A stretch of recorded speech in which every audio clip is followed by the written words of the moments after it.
নমস্কার বন্ধুরা, আমি সোমা হ্যাপি ফ্যামিলির পক্ষ থেকে আপনাদের সকলকে স্বাগত। আজকে রান্না হবে ইলিশ মাছের মাথা দিয়ে কচু শাক। এর জন্য আমি এখানে কচু শাক নিয়ে নিয়েছি। এই শাকগুলোকে এখন আমি কেটে নেব।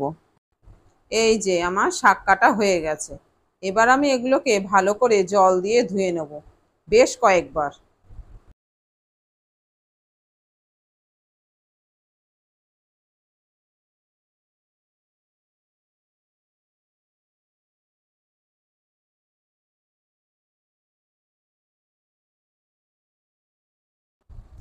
আর জল দিয়ে কচু শাক ধোয়ার পর যাতে আমার হাত না চুলকায়, এই জন্য আমি একটা প্লাস্টিকের পেপার হাতে জড়িয়ে নিয়েছি।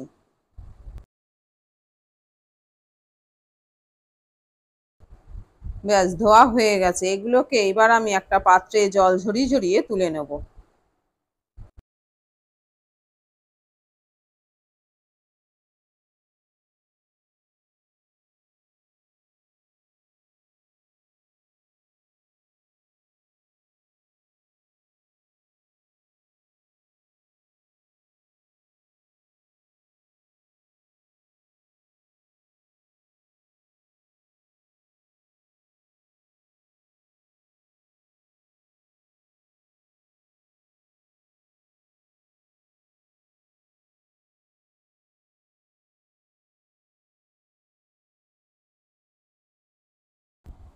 এইবার এই পাত্রের মধ্যে 1 কাপ পরিমাণে জল দিয়ে কচু শাকগুলোকে সেদ্ধ বসিয়ে দিলাম।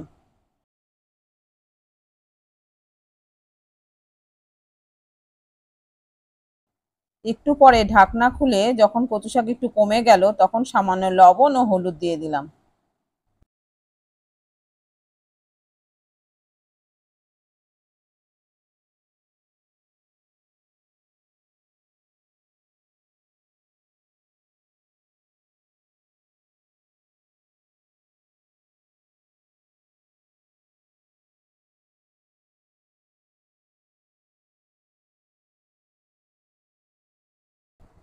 আট থেকে 10 মিনিটের মধ্যে কচু শাক সেদ্ধ হয়ে গেছে। এবার এটাকে আমি ঝুড়িতে ঢেলে জল ঝরিয়ে দিলাম।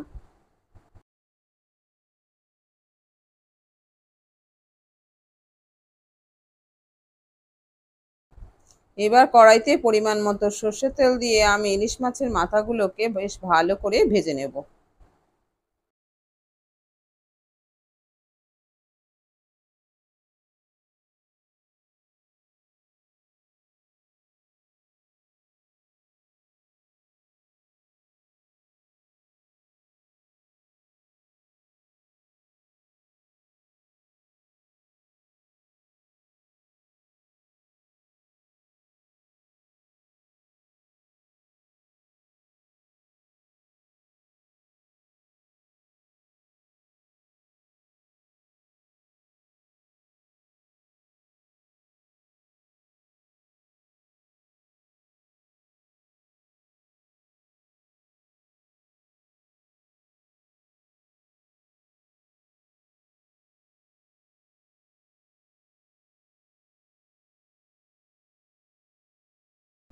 মাছের মাথাটা আমার ভালো করে ভাজা হয়ে গেছে। এবার এটাকে আমি অন্য পাত্রে তুলে নিলাম।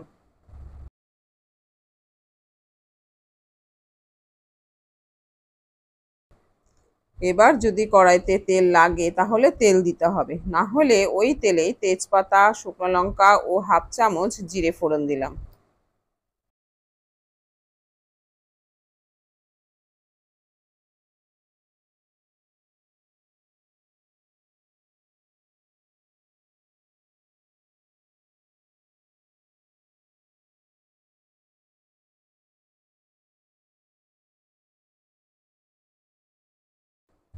এবার দিলাম গ্রেট করা আদা 1 চা চামচ আর 4-5টা কাঁচা লঙ্কা চেরা।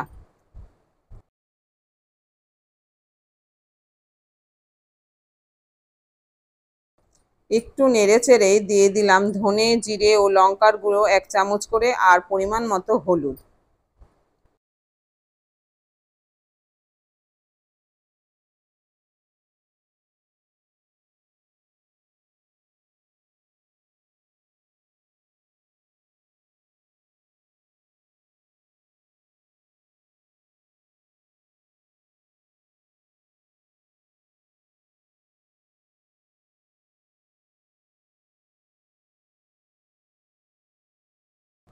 আবারও একটু নেড়েচেড়ে দিলাম সামান্য জল।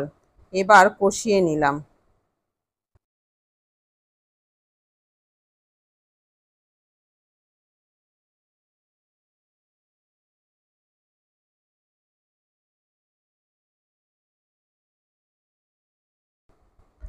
মশলা কষানো হয়ে গেলে এবার দিয়ে দিলাম সেদ্ধ করা কচু শাকগুলো।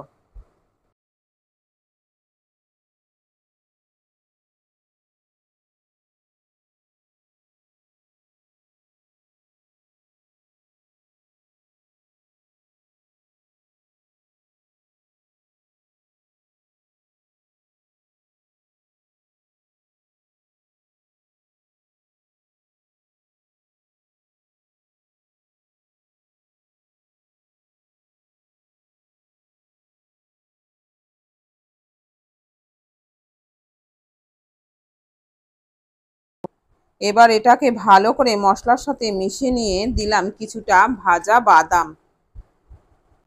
কচু শাকে সেদ্ধ করা ছোলা বাদাম দিলেও ভালো লাগে।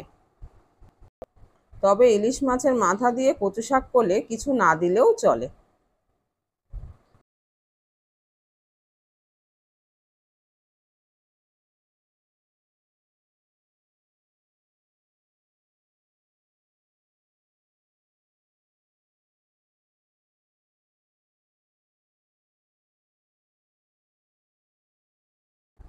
এবার আমি ভেজে রাখা মাছের মাথাটা দিয়ে দিলাম।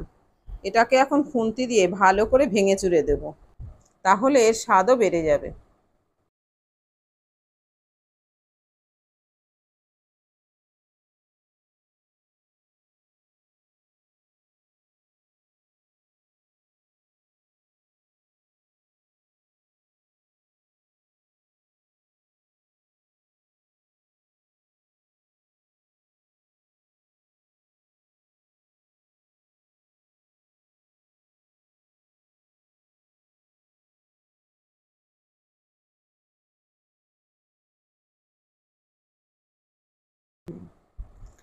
এবার দিলাম পরিমাণ মতো লবণ। কচু শাক এমনিতে একটু মিষ্টি মিষ্টি হয়, তাই যদি কেউ চিনি খেতে চান দিতে পারেন। আমি এখানে চিনি দিলাম না।